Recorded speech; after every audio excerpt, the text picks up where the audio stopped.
We are here with the one and only James Taylor, who's joining us to discuss his new album, Before This World. And this is your first album of original material in 13 years, I believe. Yeah, you've hardly been idle, but why this time for new songs? Well, you know, it's been a while, so I was just, year after year would pass, and it's true, I've done a lot of recording projects in the past 12 years, but you know, as the time would go by, I just thought it was time to make another album. I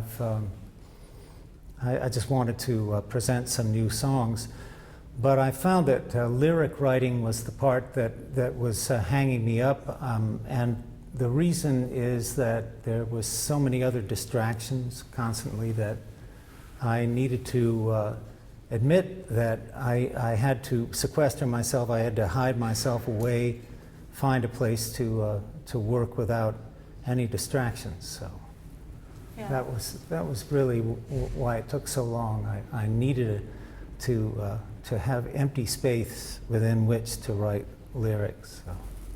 You've, since your last album of original material, obviously had a lot of different experiences. This album touches on themes like enduring love, recovery, the Red Sox. Did each day bring, or did each session bring a fresh period of inspiration for you? Yeah, you know, what I found was that I actually had gone in the studio in 2009 with a drummer, Steve Gadd, and my bass player, Jimmy Johnson, to put down the initial ideas for these songs. Even though I had no lyrics, I had melody ideas and I had a basic structure that I was working with. I need a lot of empty time before the songs start to come through. I don't direct my songwriting very much, and although I do tend to come back to the same themes over and over again, I tend to think of myself as the first person to hear these songs, not really the author of them. Yeah.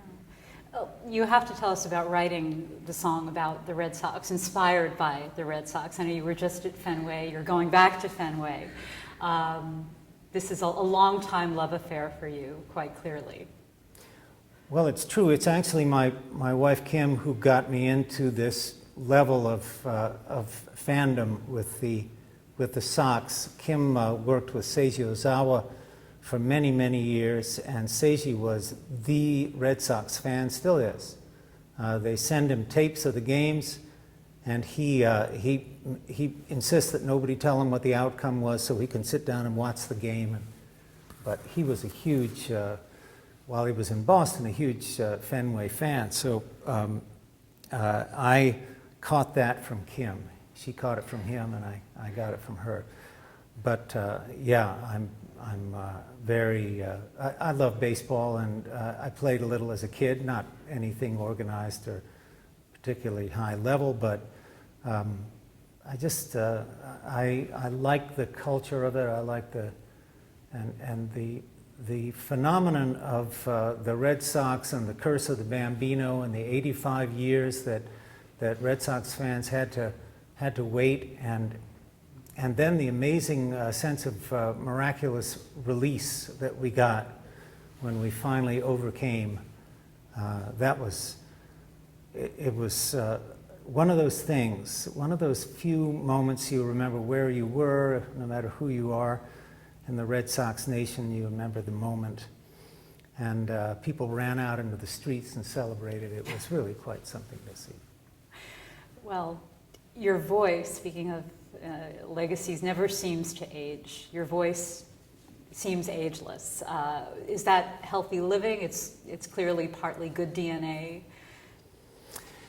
You know, singing and touring is a physical event. You do have to have good breath. You have to be fit to carry it off, particularly night after night.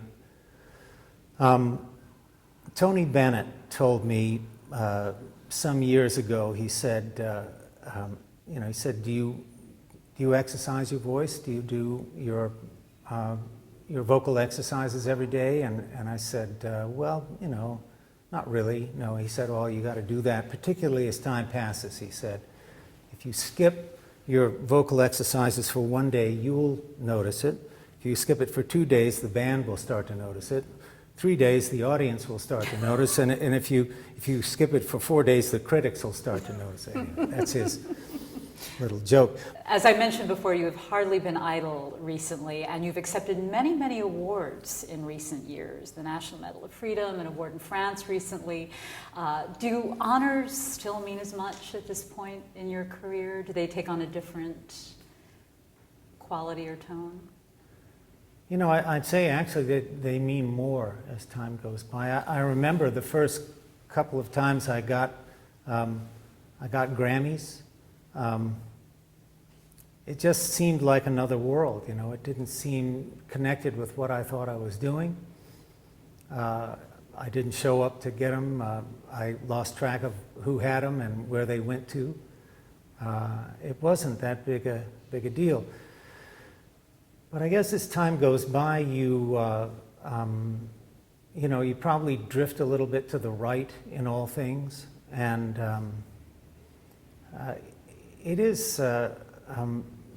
is deeply gratifying to be, you know, to be appreciated, to be validated, to be acknowledged. So I have sort of surprised to find that they do mean a lot to me.